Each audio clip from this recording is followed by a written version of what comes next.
Je lance l'enregistrement. Et théoriquement,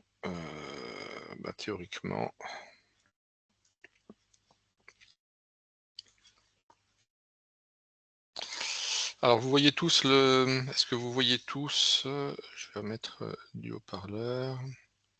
Vous voyez tous bien le support concernant donc la météo. Nous poursuivons aujourd'hui le cours sur la météorologie.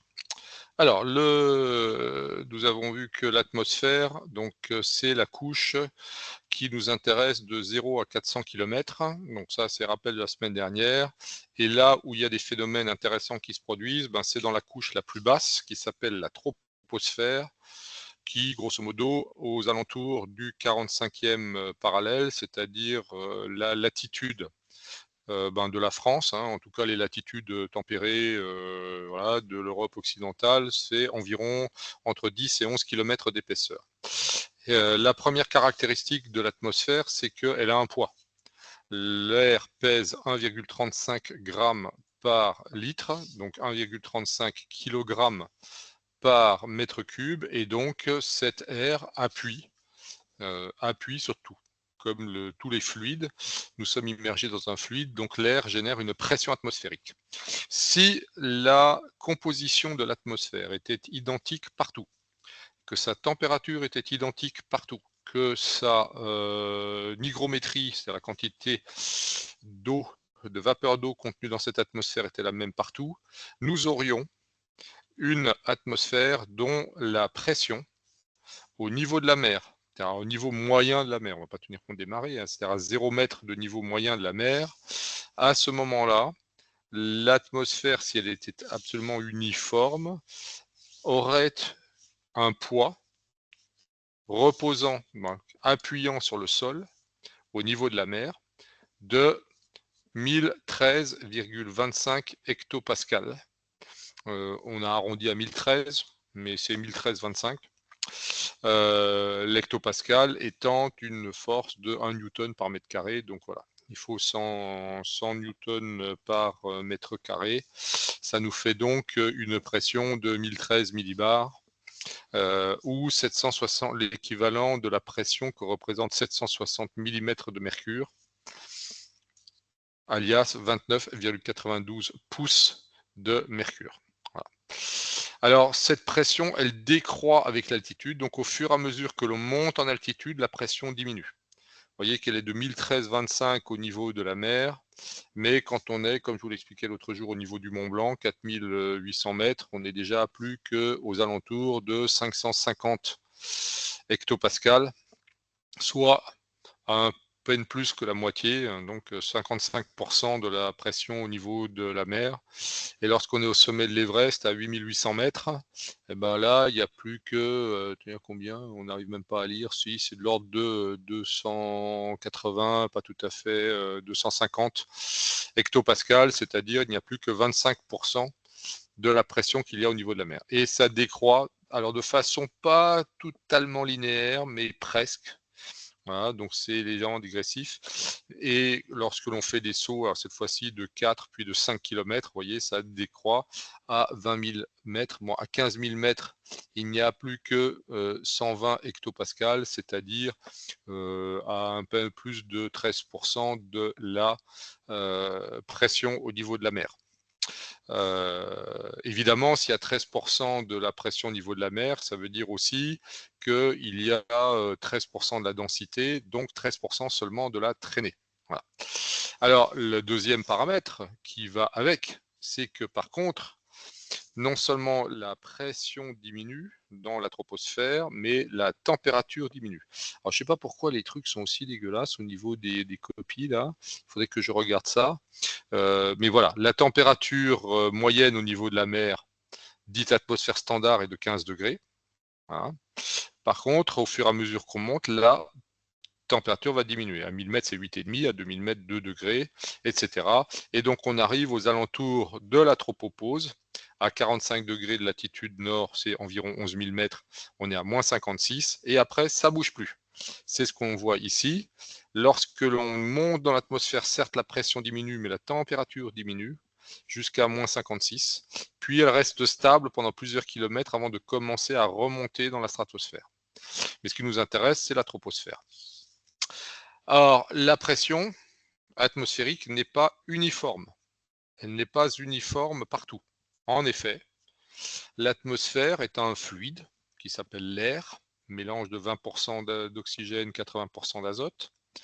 Ce fluide n'a pas une composition uniforme, donc n'a pas, en fait sa composition pardon, est uniforme, mais n'a pas des caractéristiques de température et d'hygrométrie, c'est-à-dire de vapeur d'eau contenue dedans, uniformes partout sur la planète.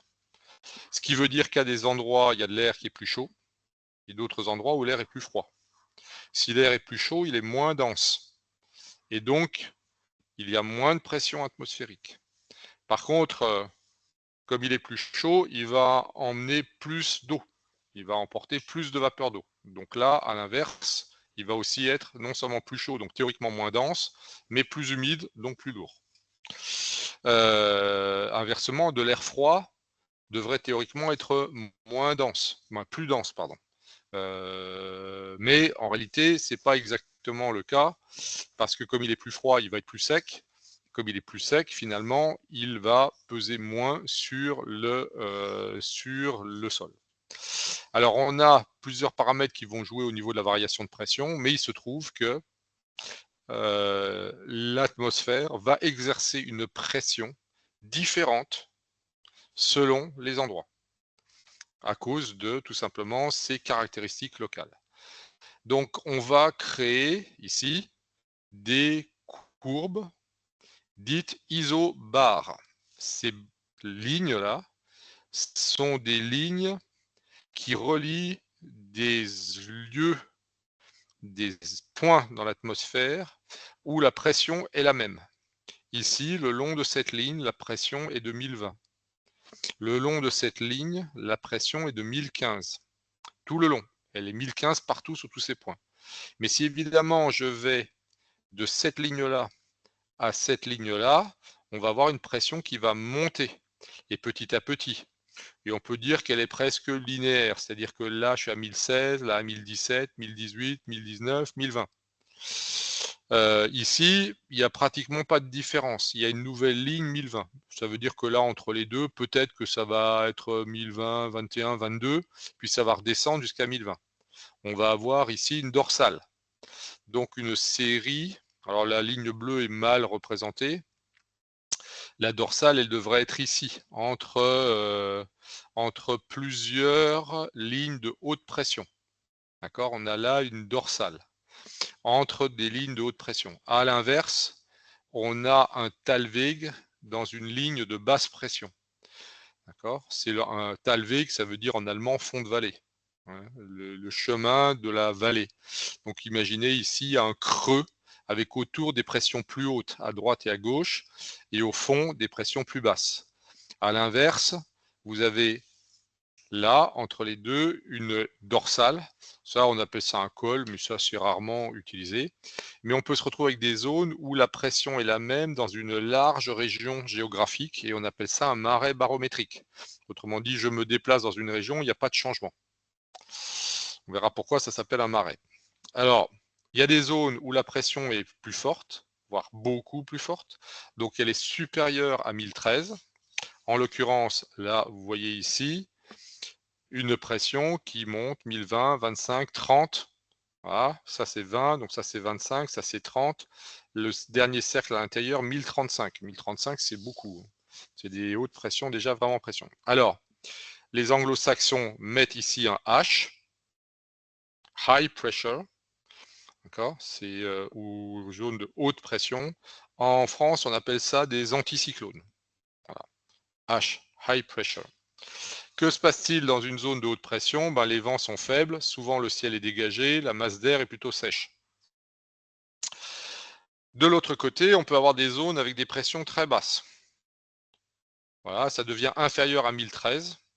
Alors 1013, vous avez souvent la ligne 1015 sur les cartes parce qu'on ne va pas mettre des lignes un par un, sinon ça serait illisible, donc on les met de 5 en 5. les lignes isobars. Voilà, 1010, 1005, 1000, 995, 990, ça commence à devenir déjà très très creux. Voilà une dépression, D. Contrairement à anticyclone, on va avoir une dépression en français. Et alors, c'est pas un B, c'est un L dans les cartes anglo-saxonnes. Je ne sais pas pour quel est l'abruti qui a mis un B à cet endroit-là, mais c'est du L comme low pressure. Donc, dans ces zones-là, par contre, il va se passer toute une série de phénomènes météorologiques désagréables. On aura des vents forts, on aura des ciels couverts, on aura, alors, on peut éventuellement avoir ici une dépression très très très très profonde où il se passe rien du tout, parce qu'autour il y a un cyclone. Mais donc on verra le cas particulier des cyclones ou des typhons. Il se trouve que on appelle ça l'œil du cyclone, mais l'œil du cyclone est une situation paradoxale. La dépression devient extrêmement importante, mais il s'y passe plus rien. Mais en fait, c'est normal qu'il s'y passe plus rien parce que tout autour, il s'y passe des choses d'une extrême violence, avec des vents de parfois plus de 200 km/h, comme ce que vient de vivre l'île de Mayotte. Alors ici, en général, dans tout ce secteur, y compris au centre, il se passe des choses pas agréables, des ciels couverts, des précipitations et souvent une masse d'air humide. Alors on va voir que la caractéristique de ce qui se passe n'est pas forcément aussi évidente et aussi mécanique que ça. C'est-à-dire, c'est pas parce qu'il y a une dépression que forcément il y a des précipitations, et c'est pas parce qu'il y a un anticyclone que forcément il fait beau. Je vais même vous donner l'exemple là, en ce moment là, ça fait 2 jours à Paris et dans sa région que nous sommes dans un anticyclone. Nous sommes dans un anticyclone même assez important parce qu'il y a encore 2 jours, on avait 1038 de pression atmosphérique. Mais un anticyclone d'hiver, eh ben, c'est une masse d'air certes extrêmement stable, mais en l'occurrence qui piège l'humidité, ce qui fait que ça fait 2 jours qu'on a des ciels très bas, très gris, du brouillard, voilà, c'est glauque, pas de visibilité et évidemment pas beaucoup de vent, presque pas de vent. L'atmosphère est assez immobile parce que là, il y a un énorme couvercle qui plaque l'humidité au sol. Donc contrairement à ce qui est écrit là, c'est pas du beau temps et de la masse d'air sèche. On a certes c'est un anticyclone, mais c'est un anticyclone avec effectivement de l'air très humide, plaqué au sol, qui ne bouge pas et qui reste stagnant sur la région parisienne. Bon, il va se faire dégager d'ailleurs aujourd'hui, là en fin d'après-midi et cette nuit, parce que arrive une grosse dépression qui va le pousser. En fait, les phénomènes météorologiques, on verra beaucoup plus loin, mais pas aujourd'hui, ça sera dans le prochain cours. Les phénomènes météorologiques se passent justement entre ces deux lieux. Il ne se passe pas là au cœur de la dépression, il se passe rarement et même jamais ici, quasi jamais au cœur de l'anticyclone. Ils vont se passer là où se rencontrent ces deux masses d'air et ce qu'on appelle des fronts. Voilà. Donc retenez que l'atmosphère n'a pas une structure homogène, elle exerce une pression, mais cette pression n'est pas la même partout.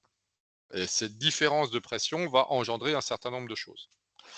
Alors, qu'est-ce qu'elle va engendrer, cette différence de pression? Entre autres, alors je viens de parler des cols, hein, une zone située entre deux anticyclones. Voilà, marée barométrique, une vaste zone de pression homogène.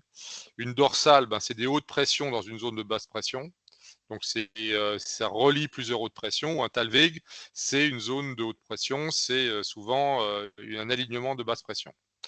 Alors pour qu'on puisse travailler sur la modélisation des phénomènes, étant donné que l'atmosphère n'a pas une structure, même si sa composition est homogène, sa structure n'est pas homogène, on va en quelque sorte faire une norme.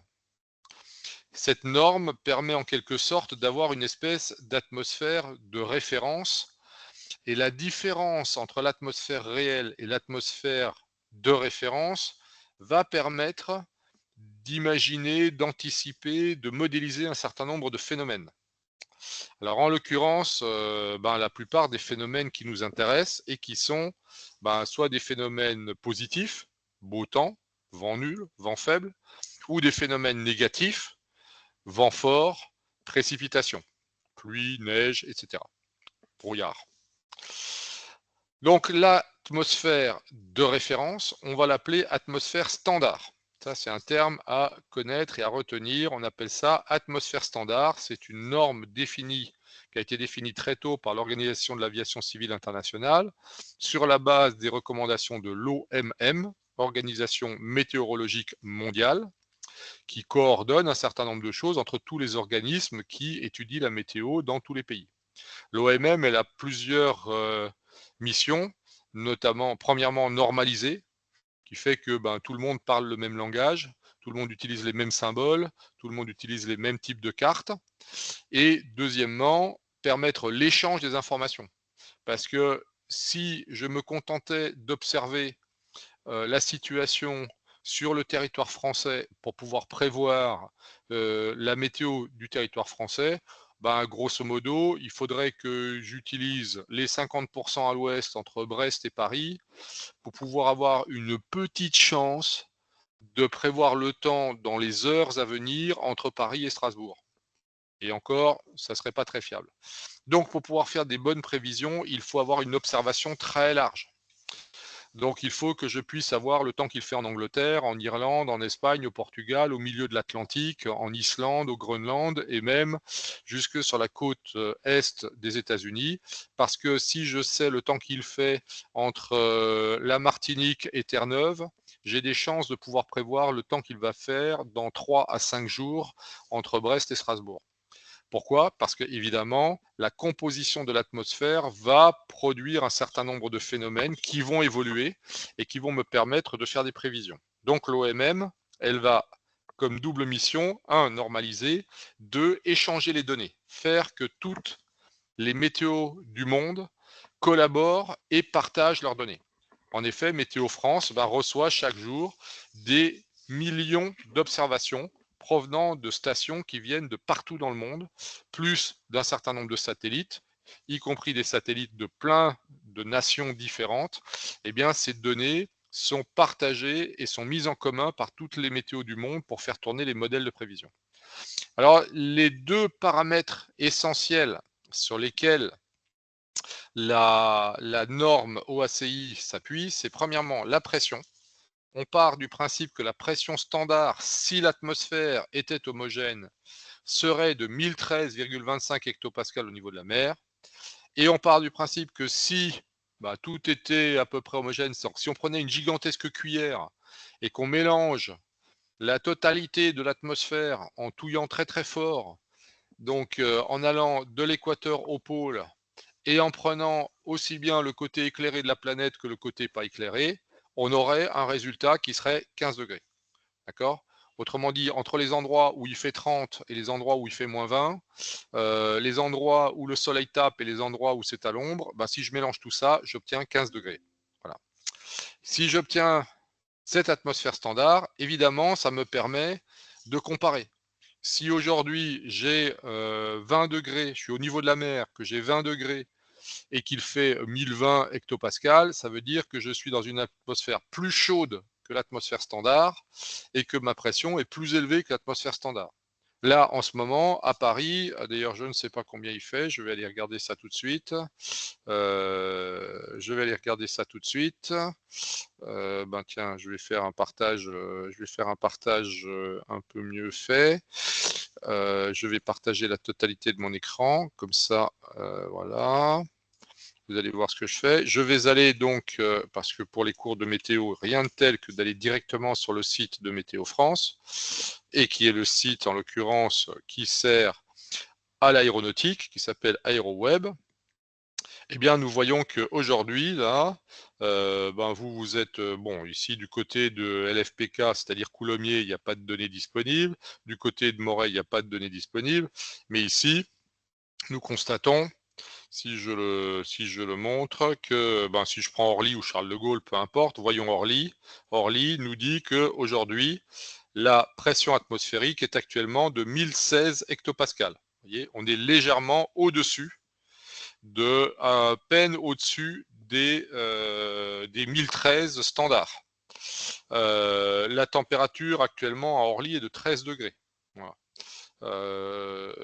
Donc on est un peu en dessous de la température standard. Ceci étant, à 13 degrés, on est quasiment en atmosphère standard parce que Orly est à 200 pieds, donc on est un peu en dessous de l'atmosphère standard. Il devrait faire 14. Voilà. Mais si on revient un peu plus tard, là, par exemple, à Toussus, ici, qui est pourtant pas très loin, il y a Toussus, il ne fait que 12 degrés, mais vous aurez la même pression atmosphérique, 1015. Tiens, il fait 1015 ici, 1016. À Orly, vous voyez, il y a 1 hectopascal de différence entre Orly et Toussus. Bon, j'y crois pas beaucoup, c'est pas un truc. Mais si je vais à Rouen, la pression atmosphérique n'est que de 1013. Vous voyez, il y a une basse pression qui est en train d'arriver. Les pressions sont plus élevées à Paris qu'à Rouen. Et si je vais à Deauville, la pression atmosphérique est à 1012. Vous voyez, à Paris, on est à 1015, à Rouen, on est à 1013, à Deauville, qui est pourtant quasiment au niveau de la mer, on est à 1012, donc on est en dessous de la pression de l'atmosphère standard. Ouais.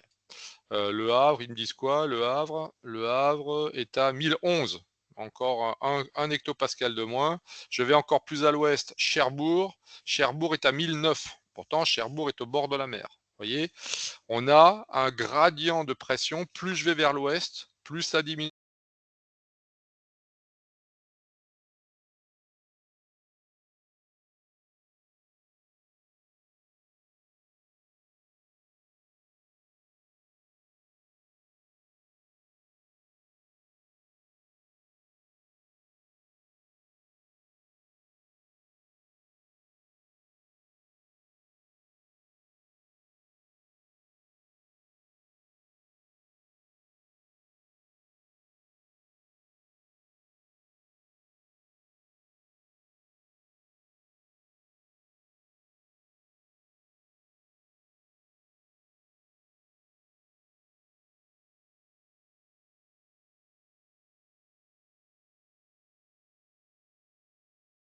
Excusez-moi, vous avez coupé votre micro.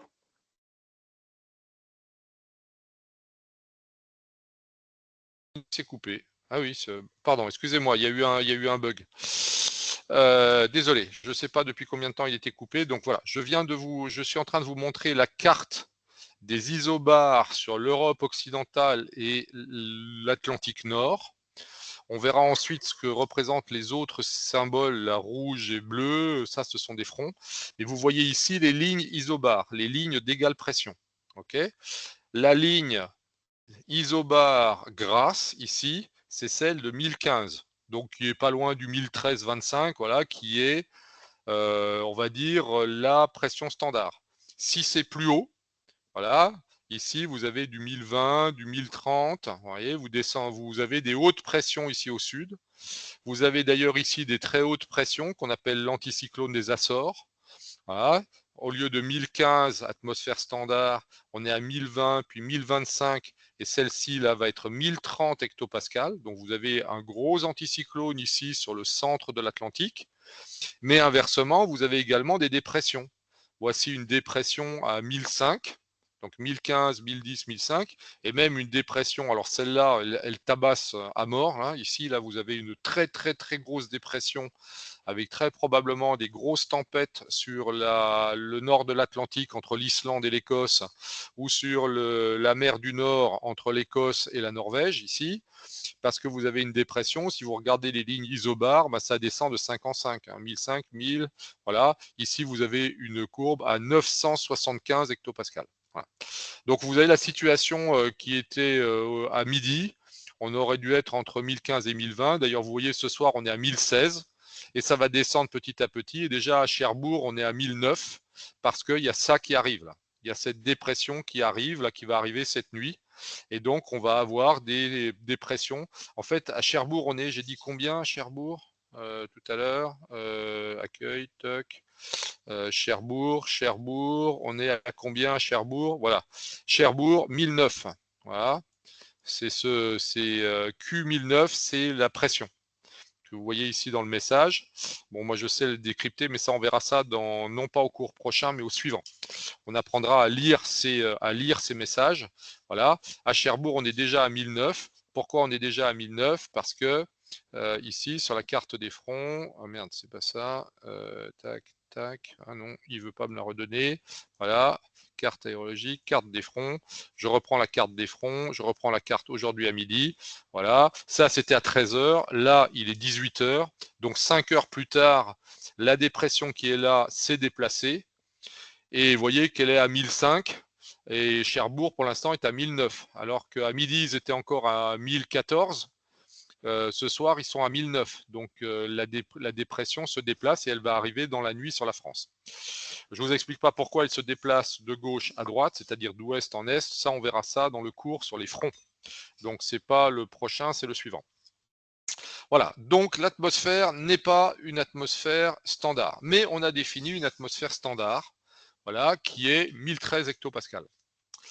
On a également défini donc une température standard, 15 degrés, et effectivement, je reviens à nouveau sur Cherbourg. Vous voyez, à Cherbourg, actuellement, il fait, à 17h, c'était à 18h, il y a 10 minutes, la pression était de 1009 et la température était de 13 degrés aussi. Alors qu'à Deauville, la température est toujours de 13 aussi, la température est de 13 au Havre, mais la pression est encore à 1011 au Havre et la pression est à 1012 à Deauville. Et à Rouen, la température est de 12 degrés et la pression est de 1013. Voilà. Donc, pour revenir à la question des caractéristiques de l'atmosphère standard, vous avez ici un gradient vertical de température. En effet, je vous ai montré que quand on monte, la pression diminue, mais quand on monte, la température diminue. Alors, la pression diminue de façon presque linéaire, et on va voir que la température diminue de façon aussi presque linéaire. Presque, donc on va faire une approximation. On va dire que la température baisse de... Alors, le gradient de pression, lui, on le mesure, on ne peut pas le prévoir. Mais par contre, la température décroît. Alors là, on vous a mis 6,5 degrés par 1000 mètres. C'est pas le truc le plus facile à retenir. Il y en a un autre qu'on utilise dans toute l'aéronautique, c'est 2 degrés par 1000 pieds. Et en fait, comme 1000 pieds, ça fait 300 mètres, ça fait 6 degrés pour 900 mètres. Voilà. Et ça fait 6,5 pour 1000 mètres. On retombe sur ce même gradient. Donc la température décroît. Et là, par contre, c'est super important de s'en rappeler parce qu'on vous fera faire des calculs au BIA là-dessus. Ouais, on ne vous fera pas faire des calculs. On vous proposera une atmosphère et on vous demandera si elle est conforme à l'atmosphère standard ou si elle est plus chaude ou plus froide. Donc, à une certaine altitude, vous vous attendez à avoir une certaine température. Exemple, là, en ce moment, à Cherbourg, il fait 13 degrés. Donc, si je suis à Cherbourg, mais à 3000 pieds d'altitude, 3000 pieds, ok, je suis à Cherbourg, je monte de 3000 pieds, je dois m'attendre à trouver quoi comme température? Eh bien, 2 degrés par 1000 pieds en moins, je monte de 3000 pieds, ça doit baisser de 6 degrés. Ou je vais prendre un autre exemple, 5000 pieds. Je suis à Cherbourg. Au niveau de la mer, il fait actuellement 13 au lieu de faire 15. D'accord? Normalement, température standard 15 degrés, mais il se trouve qu'en ce moment, à Cherbourg, il ne fait pas 15 degrés au bord de la mer, il fait 13. Voilà. Si je monte de 5000 pieds à Cherbourg, 5000 pieds, et comme j'ai 2 degrés, attendez, je vais faire un truc. Je vais faire un truc parce que là, je vais rajouter ça ici, boum, voilà, ou 2 degrés pour 1000 pieds. Tac, tac, tac. Je vais le mettre là. Et ça, c'est la version à retenir. Ok. Est-ce que je peux mettre ça en gras ou pas? Non, d'accord, ok. Quoi ça? Non. Je vais le mettre un peu plus gros. Toc. Ouais. Voilà. 2 degrés par 1000 pieds. Donc, je suis à Cherbourg. Au lieu de 15 degrés, il fait 13 au niveau de la mer. Voilà, tac. Voilà. Attendez, je vais faire un machin. Tac. Voilà. Je vais faire ça. J'enregistre. Oui. Donc, je suis à Cherbourg, 2 degrés par 1000 pieds. Je veux monter à 5000 pieds au décollage de Cherbourg. Je dois monter à 5000 pieds. Est-ce que je m'attends à avoir des températures positives ou négatives? Eh bien, si je monte à 5000 pieds, ça veut dire que je vais monter de 5 fois 1000 pieds. Ça veut dire que la température va baisser de 5 fois 2 degrés. Donc, la température va être 10 degrés inférieure à ce qu'elle est actuellement à Cherbourg. Autrement dit, s'il fait 13 degrés au niveau de la mer à Cherbourg et que je monte à 5000 pieds, il faut que je m'attende à rencontrer une température de plus 3. Je vous expliquerai à un autre moment et ça va venir pourquoi cette prévision de température est importante. Parce qu'à plus 3, je ne vais pas avoir de risque de givrage, a priori. On en reparlera. Voilà. Alors cette température, elle décroît jusqu'à 11 000 mètres, c'est-à-dire jusqu'à la tropopause. D'accord? Nous avons vu ici la tropopause. Voilà.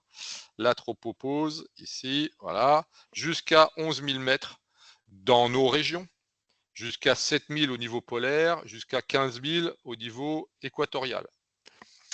Donc la température décroît et elle va être arrivée à un minimum qui va être de moins 56 aux alentours de 11 000 mètres.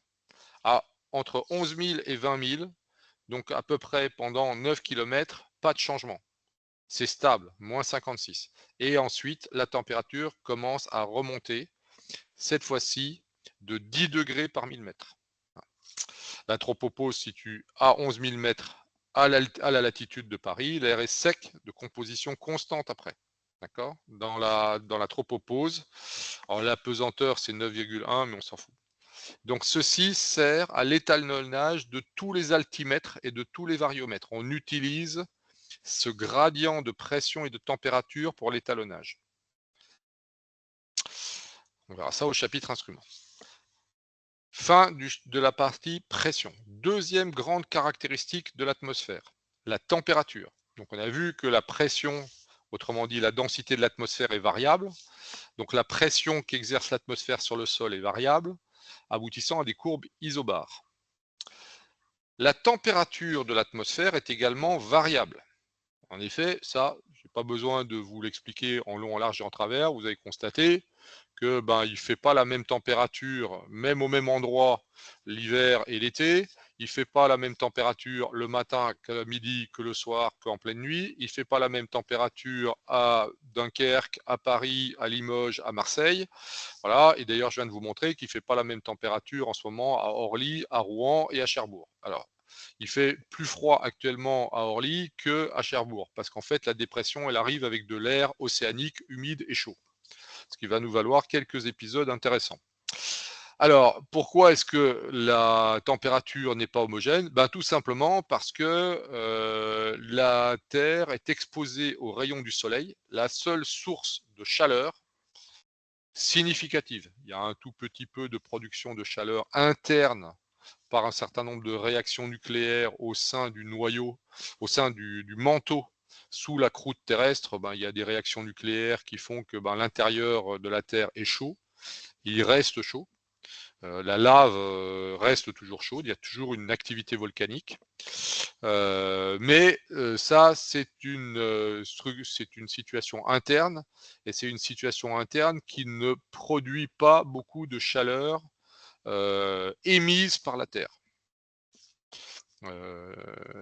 Ça suffit d'ailleurs même pas à la maintenir en équilibre thermique, parce que si le soleil s'arrêtait de briller, la surface de la Terre se retrouverait instantanément aux alentours de moins 265 degrés.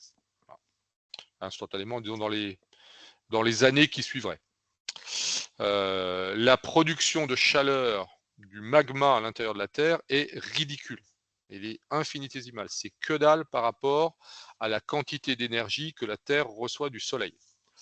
Toute l'énergie qui est disponible sur Terre provient du Soleil, qu'elle soit disponible immédiatement ou qu'elle soit stockée sous une forme indirecte, du charbon, du pétrole, du gaz, tout ça, c'est l'énergie solaire stockée sous une autre forme. C'est de l'énergie solaire justement fossile. C'est le soleil qui brillait il y a quelques dizaines ou quelques centaines de millions d'années, qui a été stocké par la biosphère. laquelle biosphère a été elle-même stockée dans des couches géologiques profondes et que nous allons rechercher aujourd'hui. Donc, quand nous brûlons du pétrole, nous brûlons de l'énergie solaire d'il y a 50 ou 100 millions d'années.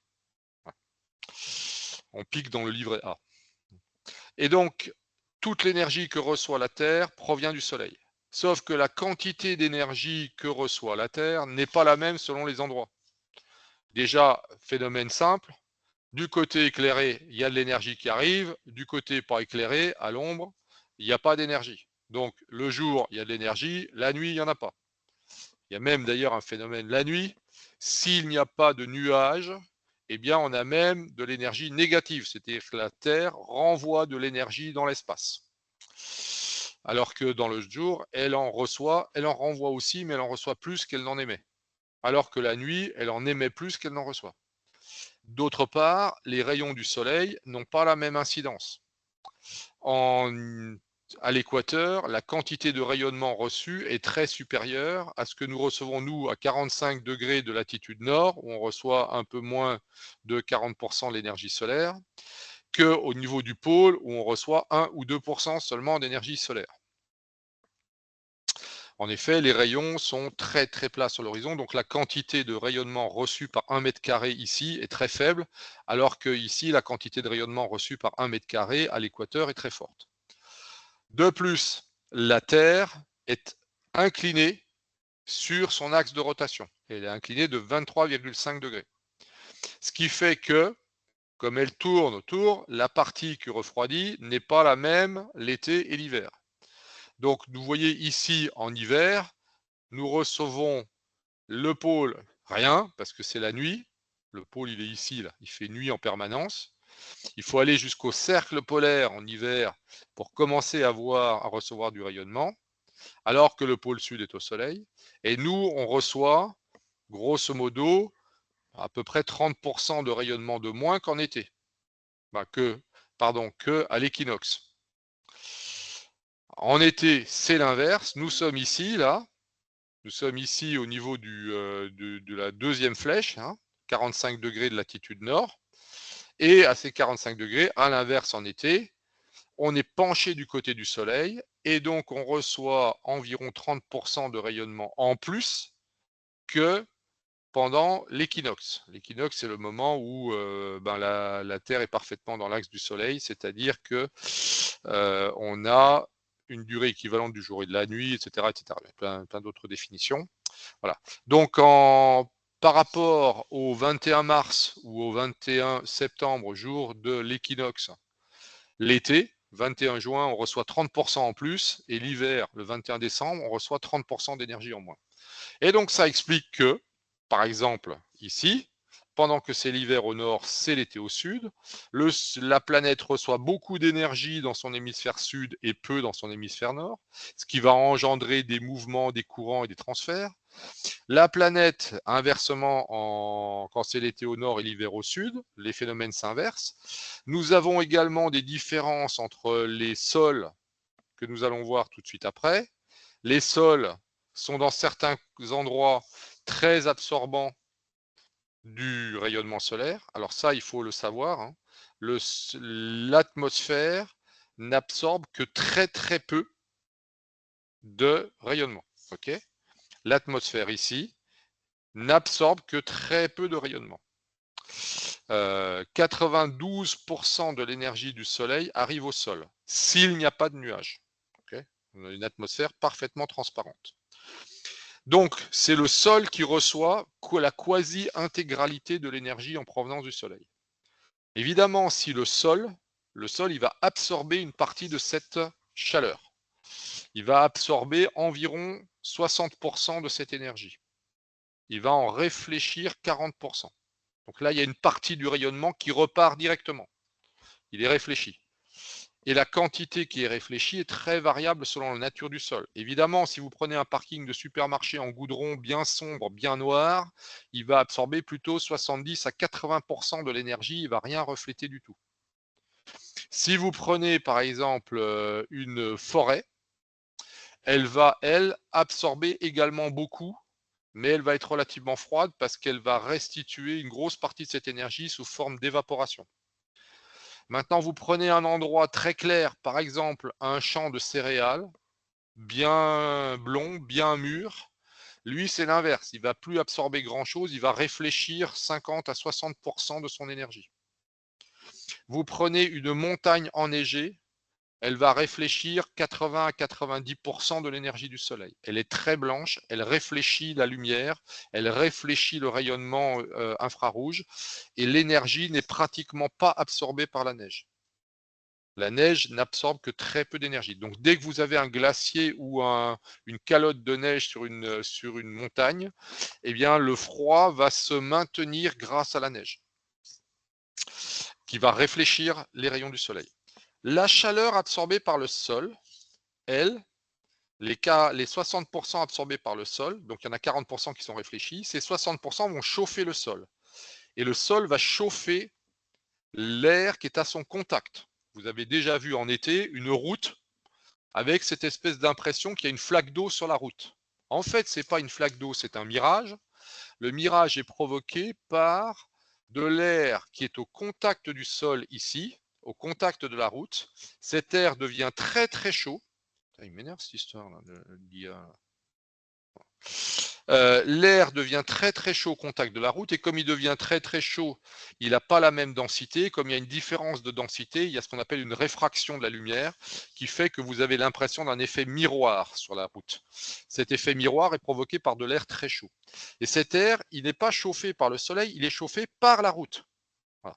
Et évidemment, comme il devient très chaud, il est beaucoup moins dense. Le principe de la montgolfière, le principe de la colonne de fumée au-dessus du barbecue, l'air chaud, à un moment donné, monte. Voilà. Alors, pourquoi y a-t-il des gaz à effet de serre? En fait, les gaz à effet de serre font que l'oxygène et l'azote de l'air vont absorber une petite quantité d'énergie, une petite quantité de la chaleur, normale, on va dire, voilà, une quantité assez standard. Et surtout, dès qu'ils vont s'échauffer, ils vont la restituer facilement parce qu'ils vont générer du rayonnement infrarouge.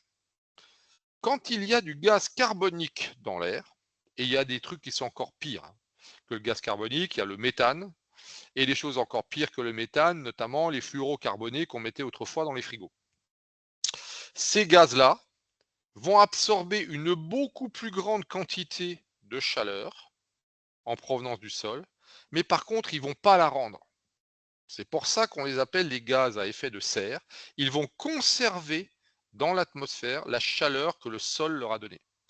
Et c'est pourquoi, si il y a beaucoup de gaz carbonique dans l'air, c'est même le problème du changement climatique et de l'évolution de la structure climatique de la planète, c'est qu'actuellement, il y a plus, c'est une hypothèse quand même, mais très très très fortement corrélée par toute une série d'études, de mesures et de vérifications expérimentales, l'augmentation massive de la quantité de gaz carbonique dans l'atmosphère aboutit à ce que la quantité d'énergie qui arrive du Soleil est toujours la même, la quantité d'énergie absorbée par l'atmosphère en provenance du sol est toujours la même, mais la quantité d'énergie restituée par l'atmosphère à l'espace, elle, n'est plus la même.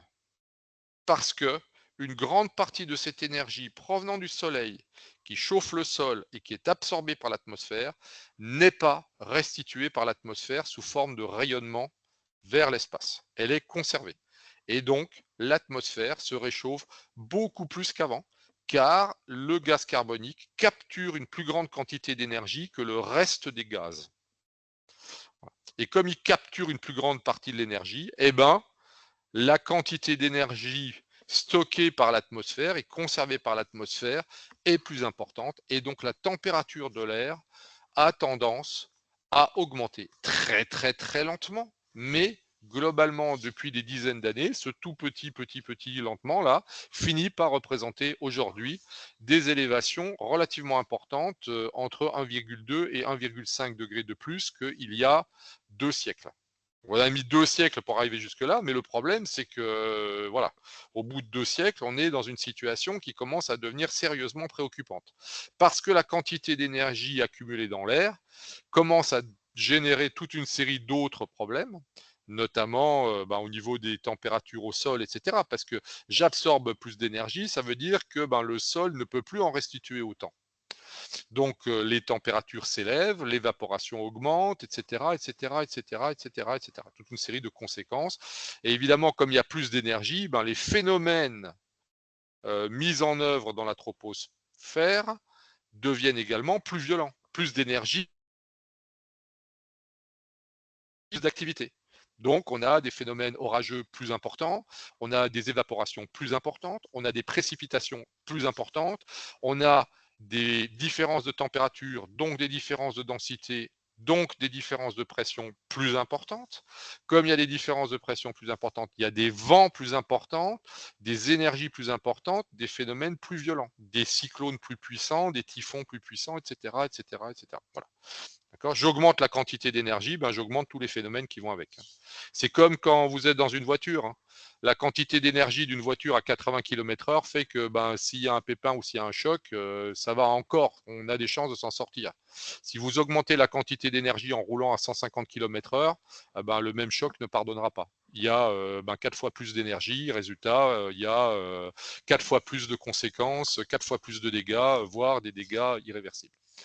Donc, le principe ici d'absorption variable entre le jour, la nuit, l'été, l'hiver, la typologie des sols, va aboutir à ce que l'on ait des variations très importantes. Voici une carte de la NOAA, North American Observation of Atmospheric and je ne sais plus quoi d'ailleurs, le dernier A, of Atmosphere of America, je crois. Bon, en tout cas, c'est l'équivalent de Météo France, mais ça s'appelle NOAA. Voilà une cartographie des niveaux d'absorption avec la conséquence, en réalité, ils déduisent les températures en Fahrenheit déduites du rayonnement émis par le sol. Et vous constatez qu'effectivement, vous avez des zones relativement froides, méridionale, mais même dans les grandes plaines, dans la prairie, là, même en allant jusqu'à la frontière canadienne, vous avez dans ces zones-là des sols très plats, les grandes plaines, des cultures qui absorbent, nature des sols, de grandes quantités d'énergie. Et vous voyez qu'on absorbe autant d'énergie que, par exemple, dans le sud de la Caroline du Sud ou le nord de la Floride. Voilà, bon, ça c'est la Géorgie, pardon, Caroline du Nord, Caroline du Sud, Caroline du Nord. Voilà.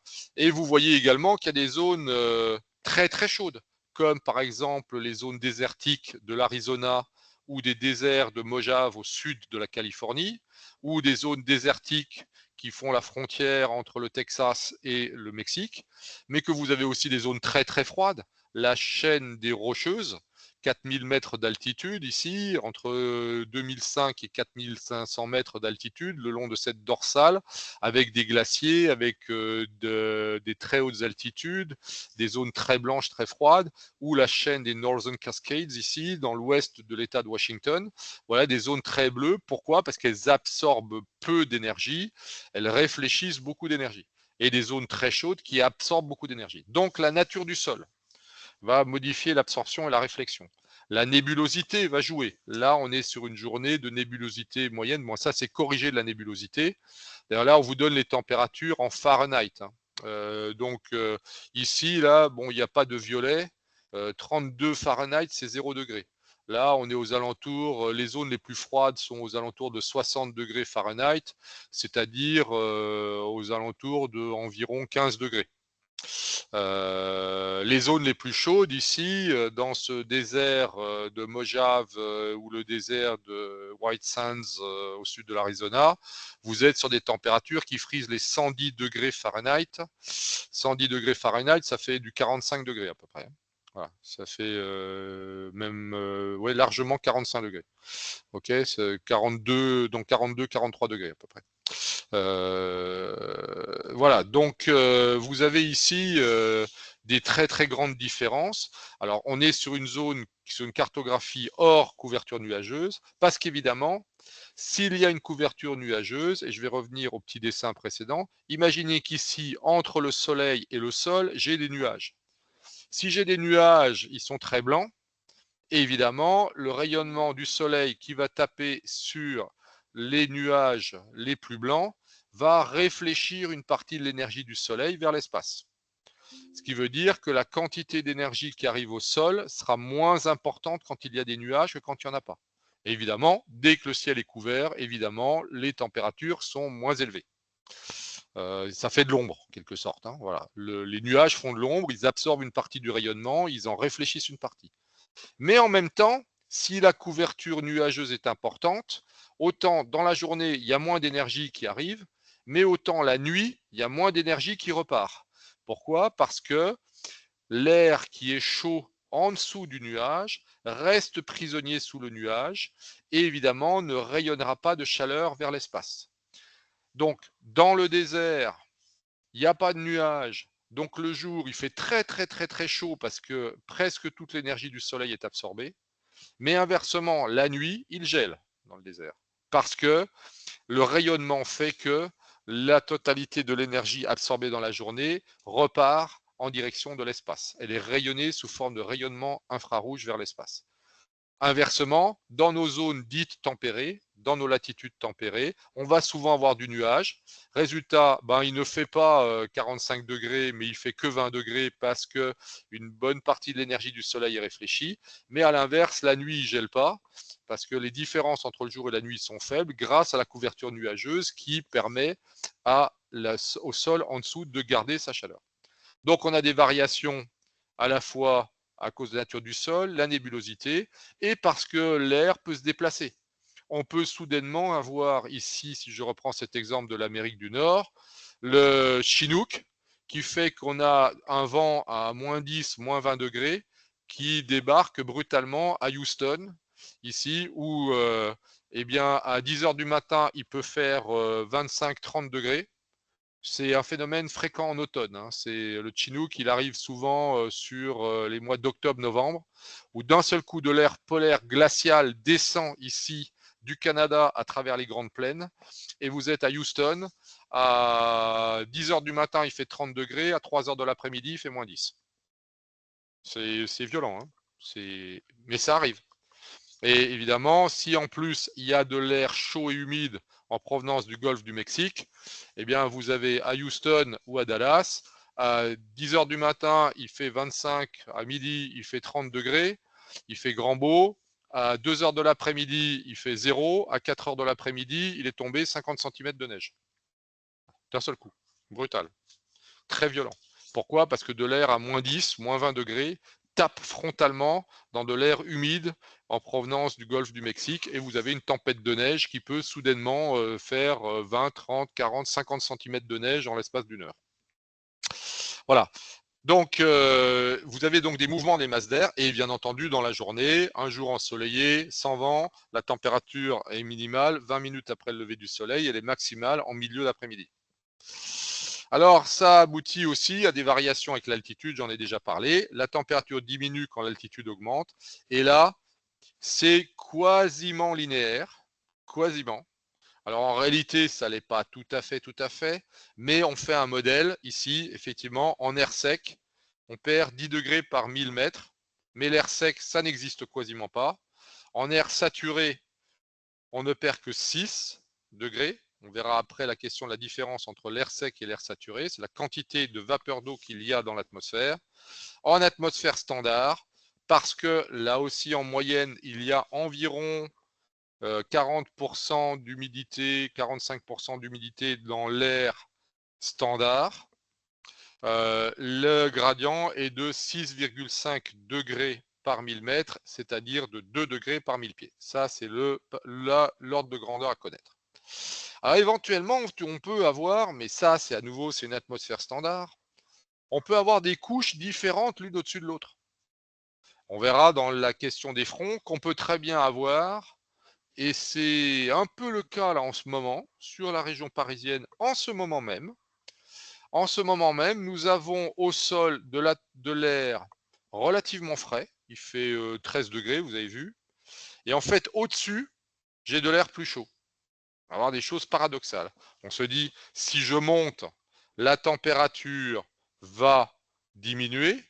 Eh bien non. On va avoir effectivement une température qui va diminuer en montant. Et d'un seul coup, elle va se mettre à remonter. Parce que je suis rentré dans une couche d'air plus chaude. Alors, ce genre de choses, on va voir la température réelle. Voilà. Je vais vous montrer la température réelle, aérologique, radiosondage. Voilà. Je vais vous prendre la situation prévue à Trappes, dans le 78. Regardez ce qui se passe. Alors, c'est un poil pas simple à lire, mais grosso modo, vous avez ici des courbes. Ce ne sont pas des droites. Ce sont des courbes de température. Alors, plutôt ça, ce sont des courbes isobars, c'est des courbes d'énergie. Les courbes de température, elles sont ici en orange. OK? Ça, cette droite-là, c'est la température, c'est la droite de 10 degrés. Ça, c'est la droite 5 degrés. La droite un peu épaisse ici, c'est 0 degré. Vous vous occupez pas des fanions à droite, c'est pas important. 0 degré. De l'autre côté ici, nous avons sur les... alors, on ne s'occupe pas des trucs verts, là. Sur les droites horizontales, c'est la pression atmosphérique. Autrement dit, si je monte, en fait, là, vous voyez, la pression diminue, c'est parce que tout simplement, l'altitude diminue. OK? Voilà. Donc, en fait, ça correspond à peu près ici, à droite, à l'altitude en kilomètres. Vous avez à gauche la pression. Vous voyez, actuellement, la pression au niveau du sol doit être de l'ordre de 1015. Voilà. La pression au niveau du sol est à 995, tiens, ce matin. 980. Ah oui, mais c'est parce que Trappes est à 400 pieds d'altitude. Donc c'est normal qu'elle ne soit pas à 1013, mais à 995. C'est pas grave. C'est parce qu'on est en QFE. Bon, c'est pas gênant. Vous inquiétez pas. Là, vous êtes la pression au niveau du sol. Voilà. On est presque à 1000. Quand je vais monter un peu plus, voilà, je vais arriver ici à une pression de 900 hectopascales. La pression de 900 hectopascales correspond à une altitude de 1000 mètres. Et vous voyez que la température, elle a diminué. Là, j'étais à 10. Ici, je vais être pas tout à fait à 1000 mètres. D'ailleurs, je vais être ici aux alentours de 1400 mètres. La température a diminué. À 1400 mètres, je ne suis plus qu'à 5 degrés. Voilà. J'étais à 12 ici à peu près. Voilà. Température au sol était à 10,3 à 1000 pieds. Voilà, 11. Et je suis monté doucement jusqu'à... Alors, vous voyez que c'est pas tout à fait linéaire, mais à peu près. Ça diminue, diminue, diminue, diminue. OK? Voilà. Et soudainement, là, aux alentours de 1400 mètres, c'est-à-dire à environ 880 hectopascales, 870 hectopascales, juste avant les 850, soudainement, la température ne diminue plus, elle augmente même. On est arrivé ici à peu près 5 degrés et vous voyez que la température remonte jusqu'à 7 degrés. J'ai changé de masse d'air. J'ai une couche d'air plus chaude qui est en train de passer au-dessus d'une couche d'air plus froide. Donc, vous voyez que la notion de pression est inhomogène globalement au niveau de la planète, que la notion de température n'est pas homogène horizontalement, parce qu'il ne fait pas la même température aujourd'hui à Orly qu'à Rouen, qu'à Deauville et qu'à Cherbourg, mais également que la température n'est pas homogène verticalement, c'est-à-dire que théoriquement, elle doit décroître. Vous vous occupez pas de la ligne bleue, c'est quelque chose qui n'a rien à voir. Hein. On y reviendra plus tard. La ligne noire, c'est les températures mesurées par radiosondage. Et vous voyez qu'on a une grosse couche d'air plus chaud qui est en train d'arriver de l'Atlantique. Alors non seulement il est plus chaud, mais en plus il est plus humide et en plus il y a du vent très très fort. Voilà. On a de l'air relativement froid, plaqué au sol, sur environ 1400 mètres d'épaisseur, et par-dessus, j'ai de l'air plus chaud qui est en train de passer. Voyez. Donc non seulement les températures et les pressions ne sont pas homogènes, ni horizontalement, ni verticalement. Voilà. Je reviens à ma présentation. Donc, en atmosphère standard, certes, on considère que c'est linéaire. Le problème, c'est qu'à nouveau, l'atmosphère réelle ne représente pas l'atmosphère standard. Alors, comment est-ce qu'on mesure la température? Avec un thermomètre. Voilà. Troisième phénomène, troisième caractéristique de l'atmosphère. L'atmosphère est un fluide qui s'appelle l'air. Sauf que ce fluide n'est pas immobile. Le fluide n'est pas immobile, il se déplace, comme tout fluide. D'ailleurs, vous allez au bord de la mer, c'est un fluide, c'est l'eau. Il n'est pas immobile, hein. Il y a des courants, il y a des marées, il y a des courants. De même, un fluide, alors je ne parle pas d'un fluide comme l'eau dans un fleuve, où là, du fait de la pente, forcément, il y a un écoulement. Bon. L'atmosphère, entre guillemets, il n'y a pas de pente. On va voir plus tard les problèmes spécifiques que pose la montagne. La montagne, c'est en pente, mais l'air ne s'écoule pas spécialement à cause de la pente. Il va se déplacer en montagne pour d'autres raisons. Fondamentalement, l'air, c'est un fluide, mais comme il n'est pas homogène, évidemment, il va y avoir des déplacements. Il va se balader. Il va se déplacer notamment du fait qu'il existe à des endroits des hautes pressions et à d'autres endroits des basses pressions. Comme il y a de la haute pression, c'est exactement le principe de la baignoire et du robinet. Si je prends, alors plutôt vous prenez un niveau à eau, ça je ne sais pas si vous savez déjà ce que c'est qu'un niveau à eau, mais bon, pas un niveau à bulle, hein, un niveau à eau. C'est un tuyau avec deux réservoirs. Si je monte un réservoir, l'eau va partir du réservoir que je remonte vers celui qui est plus bas. Donc, c'est exactement le même principe. Ici, j'ai un excédent de gaz. En tout cas, j'ai du gaz qui est plus lourd, plus dense, voire donc du coup en quantité plus importante, pression plus élevée. Et là, j'ai un déficit. Et donc forcément, c'est un peu comme si je prends un plateau, je mets une bille, j'incline le plateau, et la bille, elle va de l'endroit le plus haut vers l'endroit vers le plus bas. Et bien forcément, dès qu'il y a des hautes pressions et des basses pressions, dès qu'il y a des niveaux de pression différents, l'air va s'écouler, il va commencer à naître du vent qui va aller de la haute pression vers la basse pression.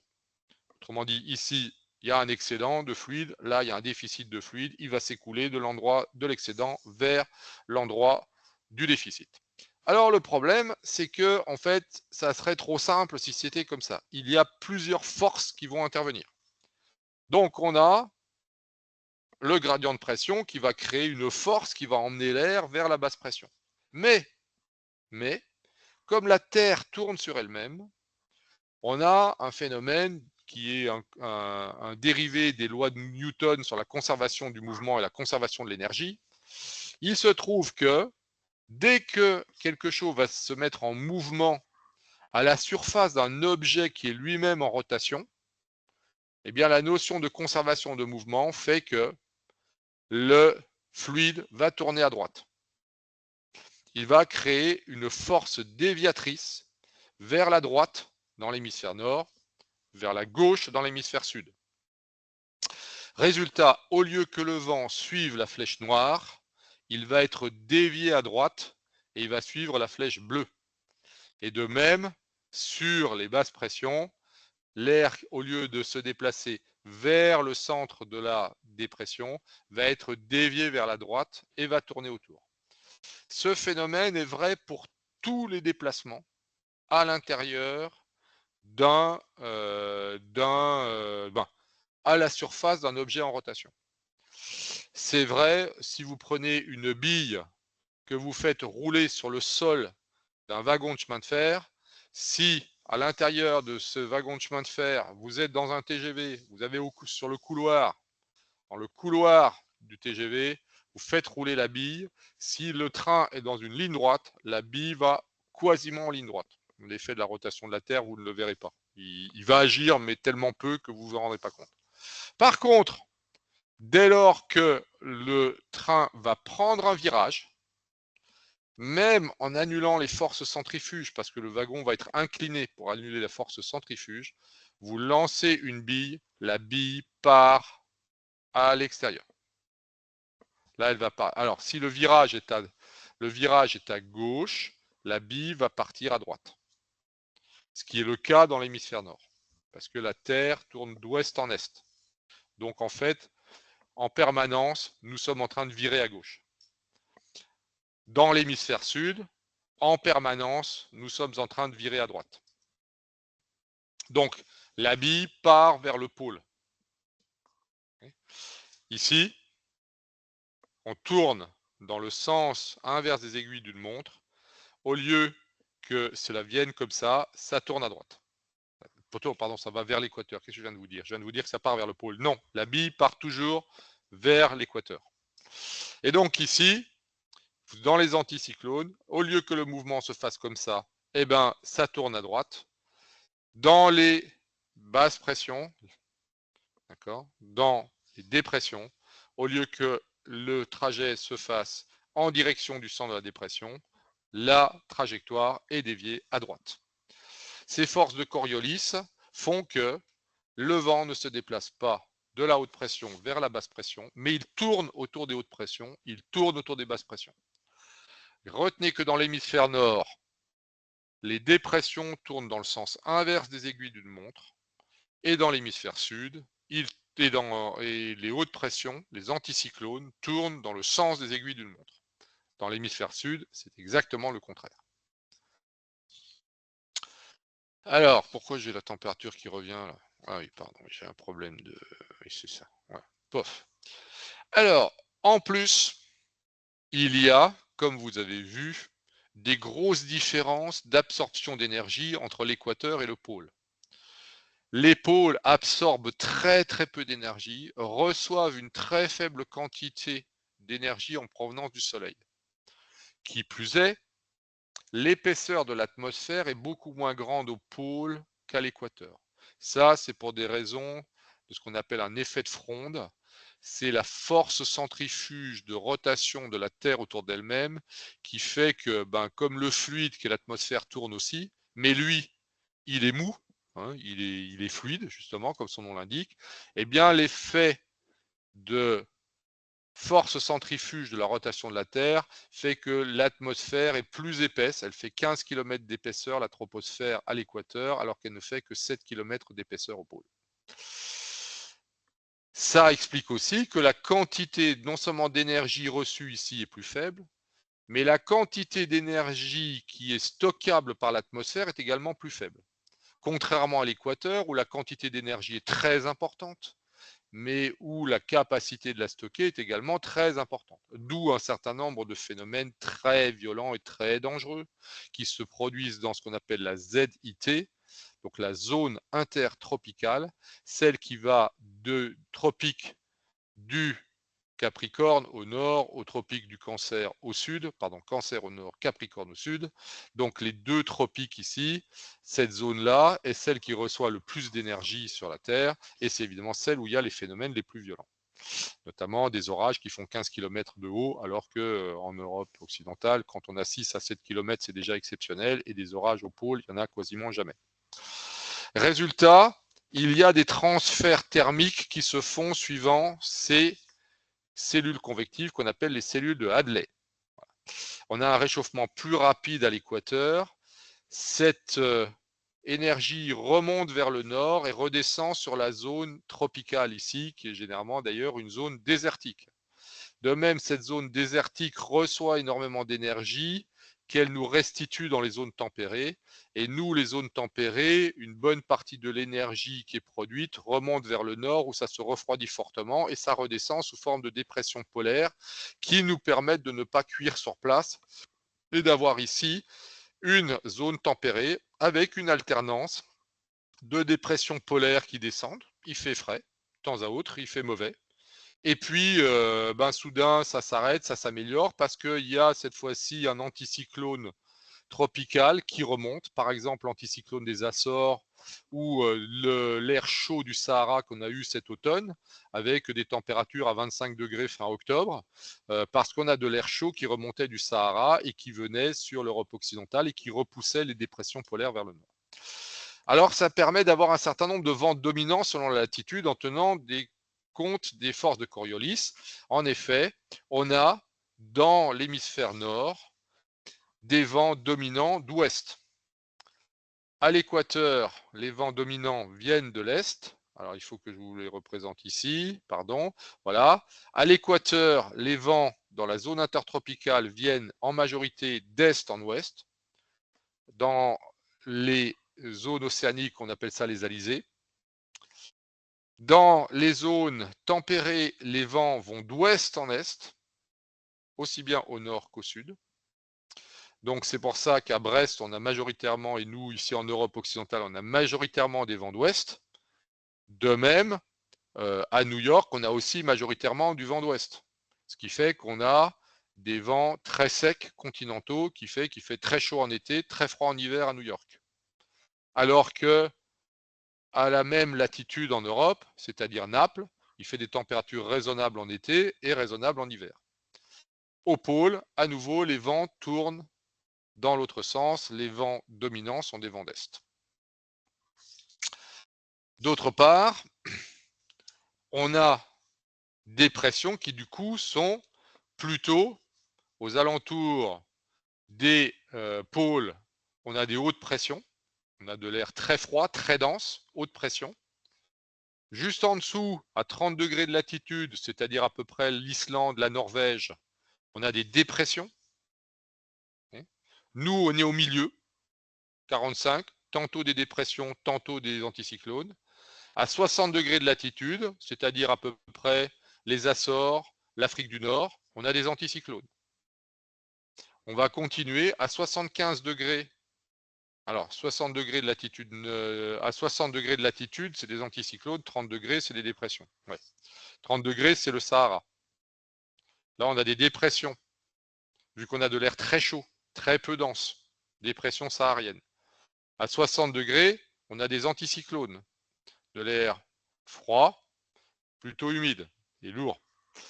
Ensuite, sur l'altitude, en effet, comme on a ici des énergies très importantes qui remontent vers la haute atmosphère, ces énergies-là vont représenter des différences de pression très importantes.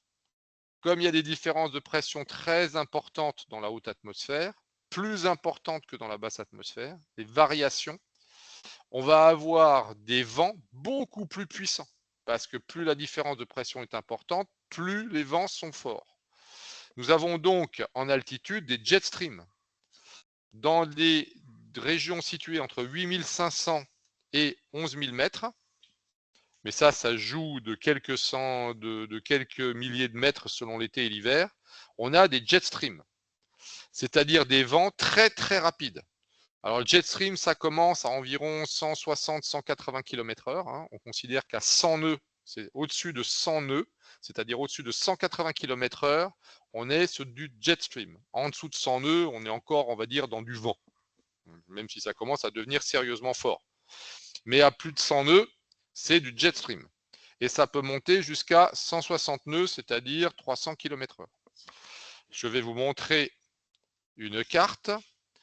On va regarder la présence des jet streams. Où est-ce que c'est? Je vais fermer les radios sondages. Je vais ici sur les cartes TEMSI WinTem. Je vais prendre une TEMSI non pas France mais Euroc. Voilà. TEMSI Euroc. Validé. Voilà. Voilà la carte de l'Europe. Prévue pour 16 h cet après-midi, le 18 décembre à 16 h. Voilà une situation.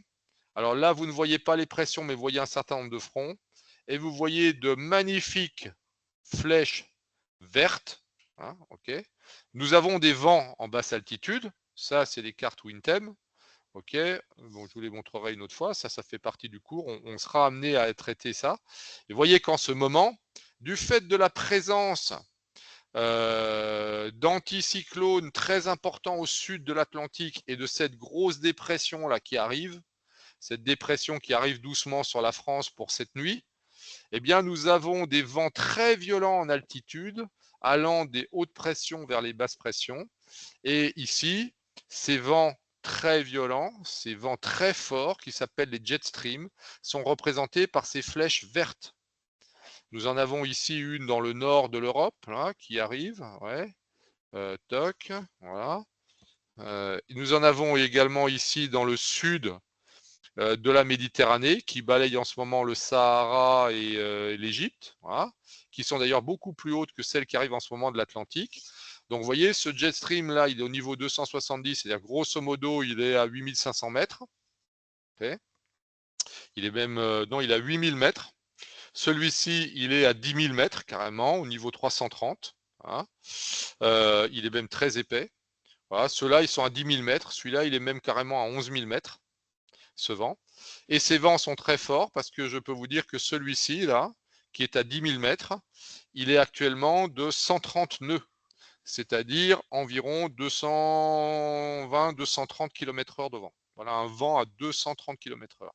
Alors, inutile de vous dire que pour un avion, et notamment pour un pilote de ligne, il a intérêt à regarder ces cartes-là parce que s'il va de Dublin, ici, à Copenhague, ici, il n'y a aucun problème. Là, il monte à 10 000 mètres et il va gagner une demi-heure sur le temps de trajet parce qu'il aura 250 km/h de vent dans le dos. Par contre, le pilote qui va, lui, faire un trajet de Copenhague à Dublin, il a absolument intérêt à regarder cette carte et à ne surtout pas aller à cette altitude-là, parce que lui, il va carrément mettre une heure de plus. Et surtout, il va cramer beaucoup de kérosène et beaucoup d'essence juste pour lutter contre le vent. Donc, qu'est-ce qu'il va faire? Il va voler soit un peu plus haut, bon, pas évident, déjà à 10 000 mètres, soit voler carrément plus bas, parce que la base du jet stream est à 7500 mètres, donc il va rester en dessous de 7500, de façon à ne pas se prendre ce dragon dans la figure. Lequel dragon peut être très intéressant quand on l'a dans le dos, et pas intéressant du tout quand on l'a de face. Voilà, donc ça c'est un autre phénomène atmosphérique extrêmement important, un vent bien particulier qui s'appelle les jet streams. Voilà, continuons. Ah, il m'énerve, pourquoi il est figé sur celle-là? Voilà. Alors, nous avons quelques vents particuliers dont il faut connaître l'existence, en l'occurrence en France. Nous avons, du fait que justement on est sur cette fameuse ligne d'environ 45 degrés, qui est une ligne où on n'est ni dominé par les dépressions du nord, ni dominé par les anticyclones du sud. Il arrive que de temps à autre, on se retrouve avec un régime dépressionnaire au nord et anticyclonique au sud. Ou inversement, un régime dépressionnaire sur la Méditerranée à cause de l'air chaud du Sahara, et un régime anticyclonique au nord parce qu'il se met à faire beau sur les grandes plaines du nord de la France, de la Belgique, de l'Allemagne, etc. Alors, on a des variations de pression intéressantes qui s'installent. On peut avoir des hautes pressions au nord et des basses pressions sur la Méditerranée au sud. Parce que l'air y est très chaud, basse pression. Ici, l'air est plus frais, haute pression. On a donc quelques vents particuliers qui s'installent dont il faut connaître l'existence. Le Mistral, nord-sud. Mistral qui est renforcé. C'est un écoulement naturel de l'air, de haute pression vers des basses pressions, sauf qu'il y a des obstacles, ici, le massif central d'un côté, le Jura et les Alpes de l'autre, qui font qu'il y a un effet de couloir qui se forme et qui fait que ce vent se renforce particulièrement dans la vallée du Rhône, parce qu'il est empêché ici par des montagnes très hautes à l'est et par des montagnes moyennement hautes mais très étendues à l'ouest. L'autre phénomène, de même nature liée à la présence de haute pression sur l'Atlantique et sur la Bretagne et sur l'Ouest et sur l'Aquitaine et de basse pression sur la Méditerranée et l'Afrique du Nord, aboutit à la tramontane, pareil, qui va du nord-ouest vers le sud-est, elle n'est pas vraiment ouest-est, mais nord-ouest-sud-est, et qui, elle, est le signe, effectivement, également d'une situation de beau temps.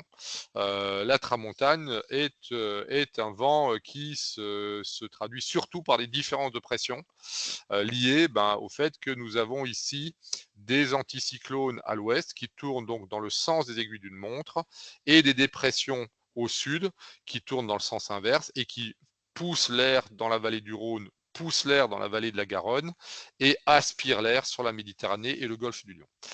Parfois, les phénomènes s'inversent. Nous avons de l'air très chaud, très humide, très lourd qui arrive, une dépression dans le golfe de Gênes. Et là, nous avons l'inverse qui se produit, c'est des entrées maritimes avec un vent qui s'appelle le vent d'OTAN. Celui qui est en pointillé là. Il ne faut pas confondre les flèches. La tramontane, c'est celui qui est là, ouest en est. L'OTAN, c'est le vent d'est sur la Provence, la Côte d'Azur. Et là, on a du mauvais temps au sud et du beau temps au nord. On a de l'air humide, chargé, qui arrive de la Méditerranée et qui rentre sur la côte. C'est le vent d'OTAN. C'est un vent d'est en ouest. C'est un vent chaud. C'est le vent des fous. Voilà. C'est un vent chaud, humide, qui apporte plein de précipitations et qui souvent apporte ce qu'on appelle un syndrome Cévenol, parce qu'il vient buter contre les montagnes et provoque des précipitations énormes. Alors, le vent aussi va subir des déviations du fait de la présence d'irrégularités au sol. Lorsque l'on est en plaine, on peut avoir des météos avec du vent laminaire. Autrement dit, le vent s'écoule horizontalement sans rencontrer aucun obstacle. Alors évidemment, quand il est sur la mer, il est forcément assez fort parce que là, il n'y a strictement aucun obstacle. Il va même provoquer un frottement à la surface de l'eau qui vont créer des vagues et qui vont créer de la houle, s'il est suffisamment fort. Quand il va arriver au-dessus du sol, eh ben là, il y a déjà beaucoup plus d'irrégularités. Il y a de la végétation, il y a des habitations, il y a des vallons, il y a des cours d'eau, il y a des collines. Donc il y a du frottement. Donc le vent, lorsqu'il arrive de la mer où il est fort et qu'il arrive sur la terre, va déjà ralentir. Lorsque le vent arrive au-dessus du continent, la friction fait baisser le vent. On a déjà ce qu'on appelle un gradient de vent. Mais des fois, c'est pas seulement du simple frottement sur la plaine, il peut carrément y avoir du relief. Autrement dit, quand le vent va venir buter dans une chaîne de montagnes, eh ben, il va se passer un certain nombre de phénomènes. Déjà, l'air, ben, il va passer par-dessus la montagne. Il ne passe pas dans la montagne. Il est obligé de s'élever pour passer par-dessus. Comme il s'élève, il va se passer un certain nombre de phénomènes. Il va se détendre, la pression va diminuer.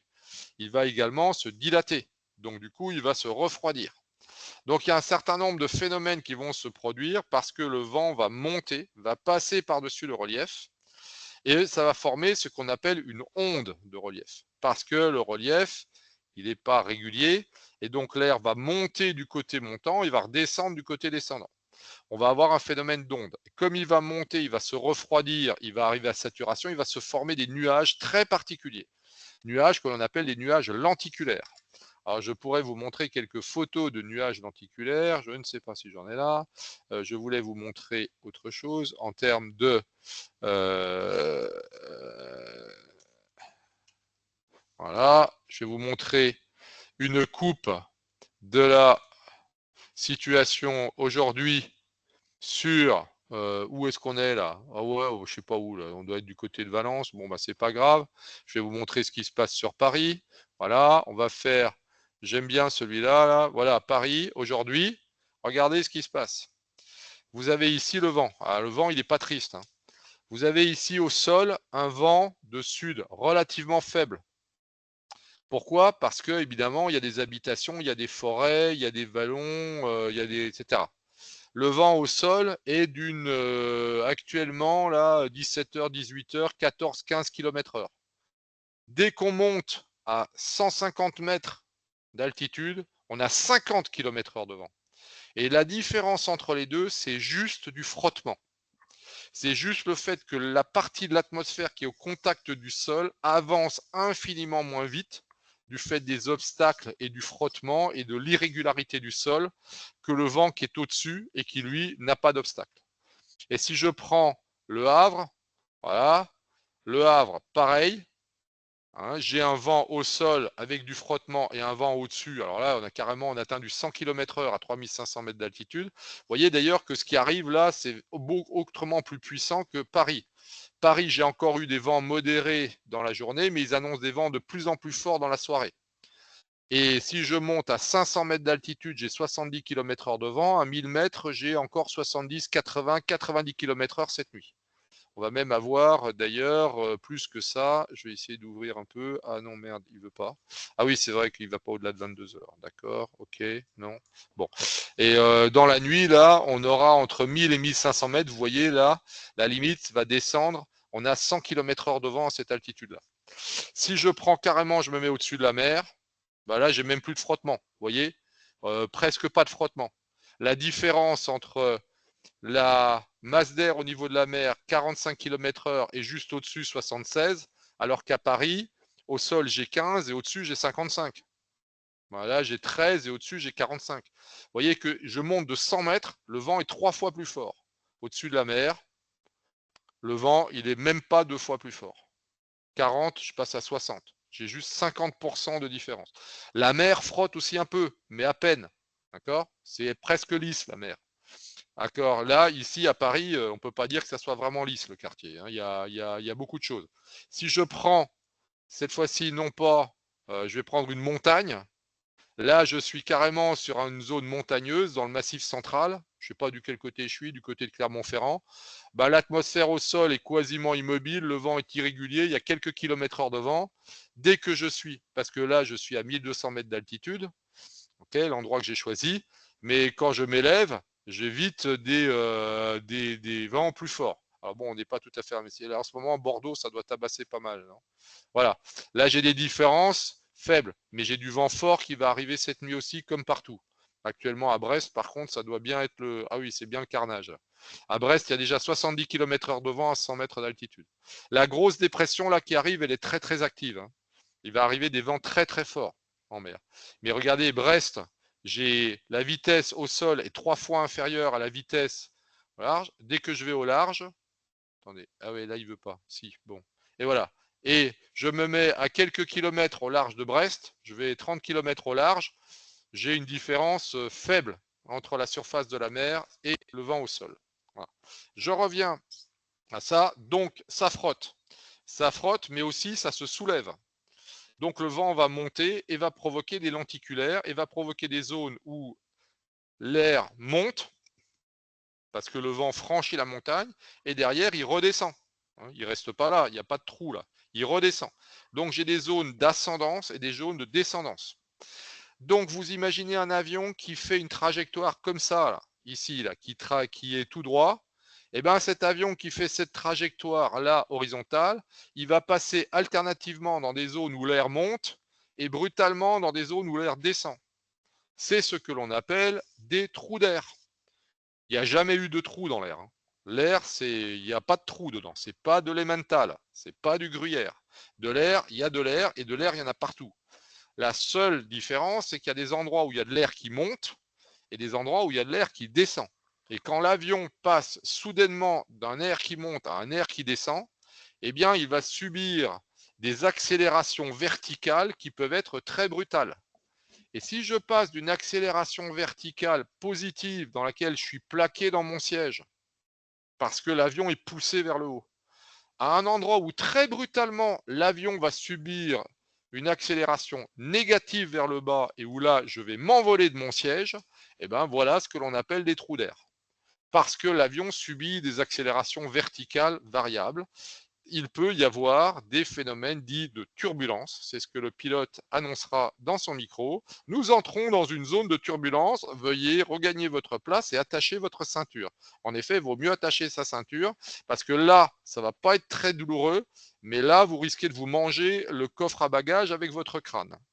Parce que vous allez passer très brutalement dans de l'air qui descend et vous allez vous envoler de votre siège et rejoindre le plafond. C'est moyennement agréable et en général, ça pose quelques petits problèmes. Il y a d'ailleurs eu récemment un vol sur lequel il y a eu justement de la CAT, ce qu'on appelle Clear Air Turbulence, le machin invisible, imprévisible, etc. L'avion est rentré dedans, ça a tapé d'un seul coup, tout le monde était en train de se promener dans le cockpit, il y a eu plusieurs blessés. Voilà.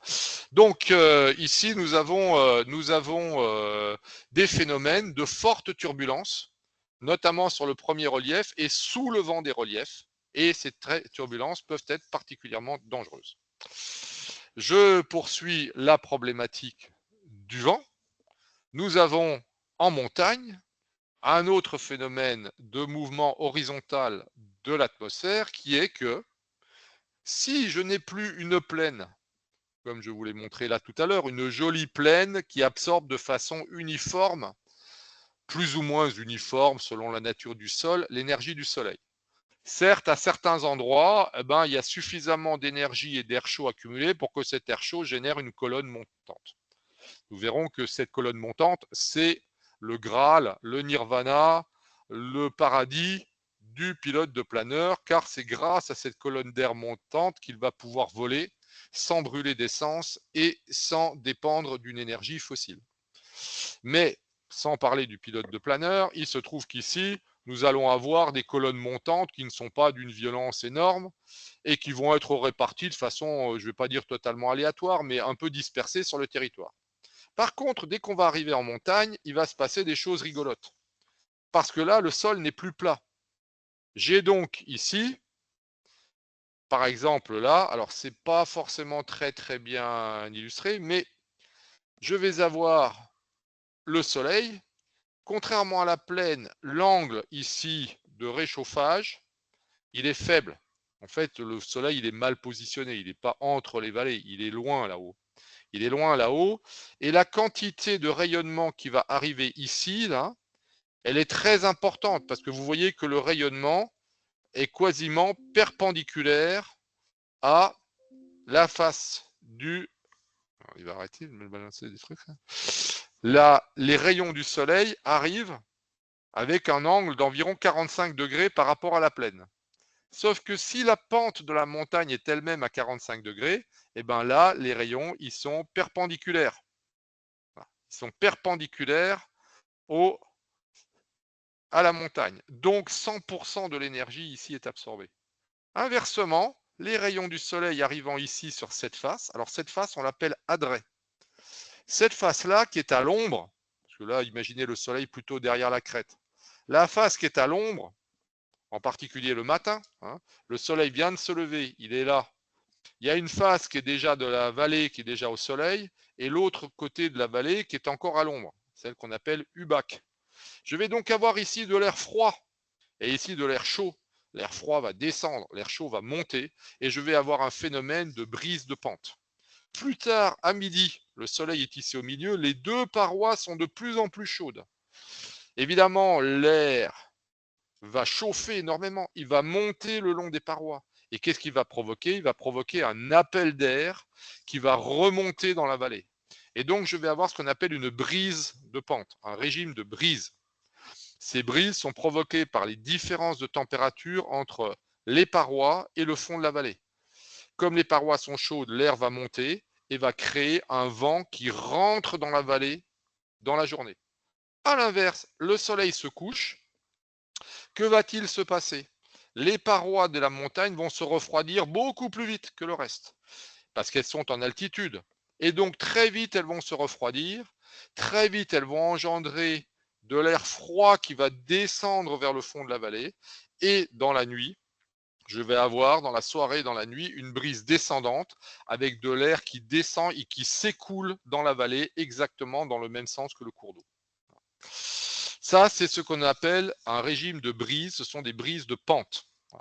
Alors, ces brises de pente peuvent être symétriques, asymétriques. Je vais utiliser ici la pente ascendante du côté de l'adret au soleil. Mais plus tard dans la journée, la brise va s'installer partout dans la vallée et va me permettre d'utiliser la chaleur accumulée par la vallée. Autre phénomène de vent. Alors, ah oui, j'ai oublié une chose. Ici, cette brise-là, elle va monter, mais elle ne va pas redescendre de l'autre côté. Elle va monter, elle va générer en général une ascendance thermique ici. L'air va continuer à monter, pas forcément beaucoup, puis il va se refroidir et il va redescendre. La mer, cette fois-ci, le bord de mer. Que se passe-t-il en bord de mer? Le soleil va chauffer. Certes, il va chauffer la mer et il va chauffer la terre. Mais il se trouve que les propriétés thermocaloriques de la mer, thermodynamiques, de la mer et de la terre, donc la capacité d'accumulation d'énergie de la terre et de la mer ne sont pas les mêmes. La mer est capable d'accumuler une grande quantité d'énergie, en fait beaucoup plus grande que la terre.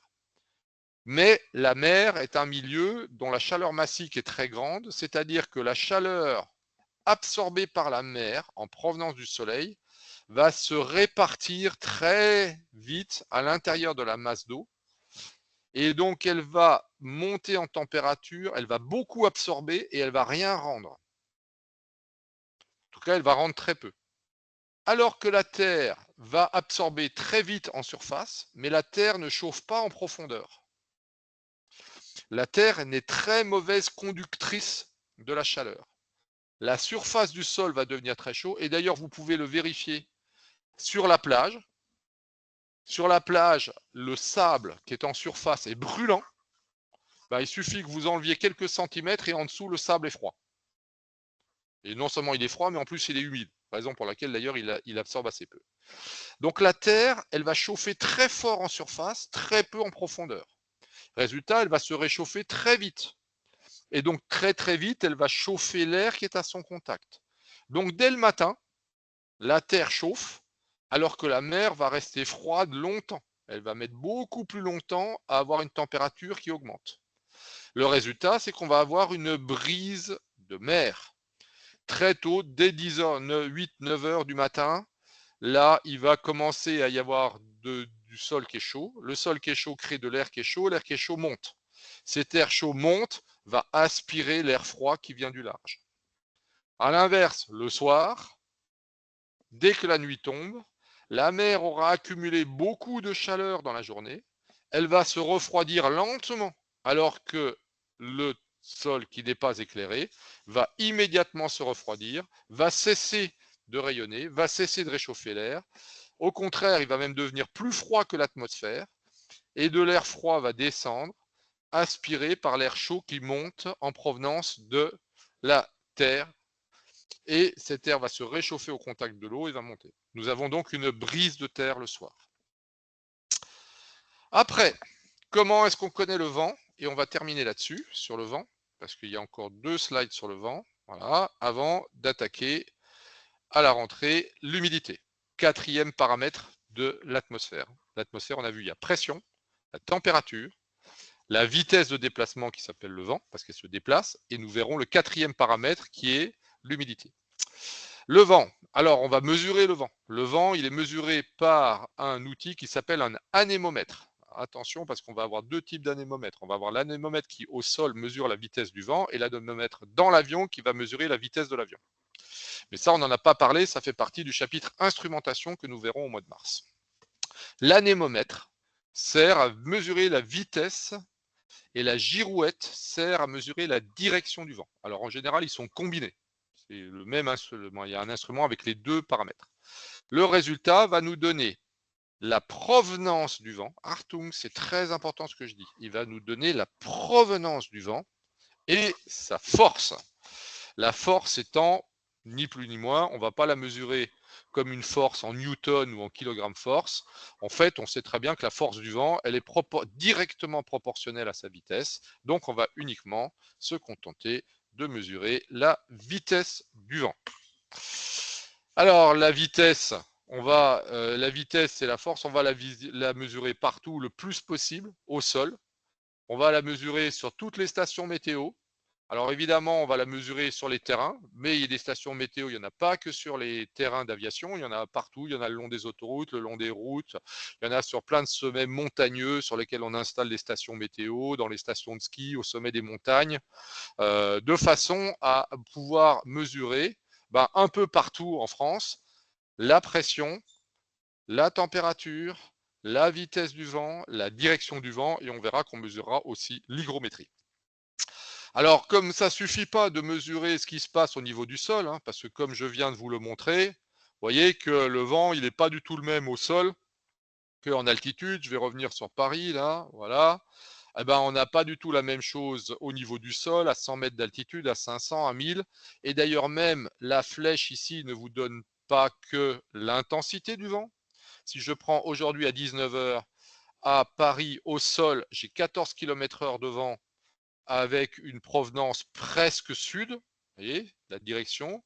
Alors que si je monte à 2500 mètres, j'ai 75 km/h de vent, mais qui vient ouest, légèrement sud-ouest, mais pratiquement plein ouest. Alors qu'au sol, il est pratiquement plein sud. On verra d'ailleurs pourquoi. Je prends la même chose, tiens, je vais aller regarder du côté de Cherbourg. Non, c'est pas terrible. Brest. À Brest, prenons Bordeaux. À Bordeaux, regardez, au sol, actuellement, le vent est 17 km/h, mais plein sud, il est même légèrement sud-est. Et quand je monte à 3000 mètres d'altitude, il est plein ouest. Donc je peux avoir un vent sud-nord au sol et ouest-est à 3000 mètres. Vous voyez que j'ai des masses d'air différentes qui se superposent, qui se croisent et qui même se déplacent dans des directions différentes. Et en plus, la direction du vent a changé tout au long de la journée au fur et à mesure que la dépression se rapproche et que le front froid associé arrive. Le vent était nord-ouest encore à la fin de la nuit dernière. Il est passé ouest dans la journée. Et là, on voit un basculement très brutal et très net. On est passé de ouest à sud avec le passage d'un front chaud. Et là, on va repasser dans la soirée de sud. Regardez, c'est sud, puis de moins en moins, puis de plus en plus ouest. Et dans la soirée, on était sud ici et on va passer à l'ouest. Donc le vent n'est pas le même en fonction de l'altitude ni en fonction de l'heure. Alors pour le mesurer, pour avoir cette information, on va utiliser des ballons sondes. On va lâcher des ballons qui contiennent une station météo et qui vont monter dans la haute altitude pour mesurer ça. Et on fait des interpolations là où on ne peut pas le mesurer. Parce que si on sait quelle est la pression à un endroit A et la pression à un endroit B, on sait que grâce à la différence de pression, on a des modèles qui nous permettent de interpoler et de calculer le vent probable à cet endroit-là. Ce qui ne veut pas dire qu'il est certain, mais plus on rapproche les différents points de mesure, moins on a de chances de se tromper. Évidemment, si vous mettez 2000 km entre deux anémomètres, c'est assez peu probable que vous ayez un calcul fiable au milieu. Par contre, s'il y a 20 km entre deux points de mesure, le vent au milieu entre les deux, vous pouvez quasiment le prédire avec 99,99% de probabilité. Il est diffusé sur tous les bulletins d'information que nous étudierons dans, pas le prochain cours, mais le suivant. Et l'information va se trouver sur les cartes sous forme de fanion. Je vous ai montré déjà tout à l'heure un fanion de ce type. Voilà. Voilà les fanions que l'on trouve sur les Jetstream. Alors voilà des fanions. Attendez, parce que là, ça y est, je suis en train de déconner. Voilà, vous voyez ici des fanions avec des gros triangles épais et des petites barbules fines. Voilà. Eh bien, c'est mesuré de la façon suivante. Un petit trait comme celui-ci est égal à 5 nœuds. Un trait entier, un demi-trait, c'est 5 nœuds. Un trait entier, c'est 10 nœuds. Et un fanion, un triangle, c'est 50 nœuds. Vous voyez par exemple que sur la représentation numéro 1, nous avons ici un vent de 55 nœuds. Sur celui-ci, le 2, nous avons un vent de 25 nœuds. 10 plus 10 plus 5. Là, c'est 15 nœuds. 10 plus 5. Ça, on est à la limite du Jetstream, là. On a 50 plus 10 plus 10 plus 5, on a 75 nœuds. Là, on a 30 nœuds. Donc, on utilise ça et non seulement les barbules là, vous donnent la vitesse, mais le trait principal donne la direction. Le trait numéro 1, c'est un vent du sud-ouest. Il vient du 225. Il va du sommet vers la base. Celui-ci, le 2, là, c'est un vent plein nord.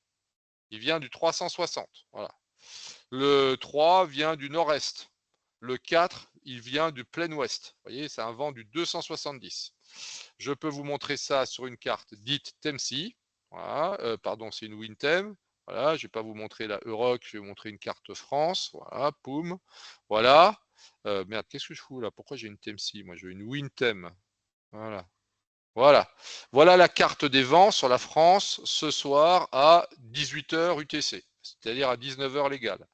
Voilà. Vous voyez que sur Paris actuellement, bon, alors c'est à 2000 pieds, c'est-à-dire à 600 mètres du sol. Le vent au sol ne nous intéresse pas. Le vent au sol sur ces cartes-là ne présente pas d'intérêt. À Paris actuellement, il y a un vent de 35 nœuds, 3 barres longues, une petite, une demi. Voilà, 3 traits, un demi-trait, 35 nœuds. Et sa provenance, c'est sud-ouest. Voilà. À Lyon, actuellement, il n'y a presque pas de vent. 10 nœuds du sud. Là, du côté de Orange, il n'y a carrément rien. 5 nœuds sud-ouest. À Marseille, là, carrément, ils vous annoncent vent nul. Voilà. Sur le golfe du Lion, il y a 10 nœuds ouest, pardon. Voilà. Sur l'Espagne, il y a 10 nœuds sud-ouest. Par contre, là, au large de Brest, en ce moment, ça tabasse. Là, il y a 50 nœuds sud-ouest, 55, 55, voilà. 50 nœuds. Là, 55. Sur l'ouest de la Manche, sur la mer d'Iroise, il y a 55 nœuds sud-ouest. Voilà. Donc, le vent se mesure. Voilà. Et dernier slide sur le vent, et je termine là-dessus. Voilà. Vous avez la carte que je viens de vous montrer. Les cartes de vent WinTem vous donnent le vent à différentes altitudes.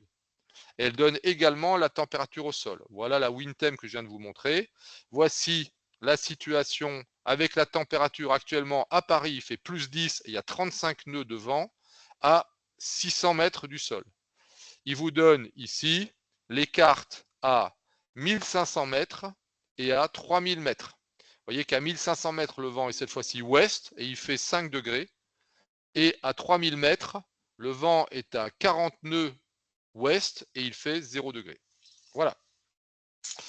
Donc, c'était la représentation du vent. La semaine prochaine, pas de cours pendant les vacances scolaires. Donc, il n'y a pas de cours ni mercredi prochain, le 25 décembre, Noël, et je vous souhaite un joyeux Noël, ni le mercredi 1er janvier, et je vous souhaite une bonne année 2025. Et on se retrouve pour le prochain cours de préparation BIA, la météo, ça sera le cours numéro 10, le mercredi 10 janvier, mercredi 8 janvier, pardon, et ça sera à nouveau un cours en ligne à 17h30 comme aujourd'hui. Voilà, je vous souhaite une excellente soirée, je vous souhaite de très bonnes vacances, j'arrête le partage. C'est la transcription, voilà.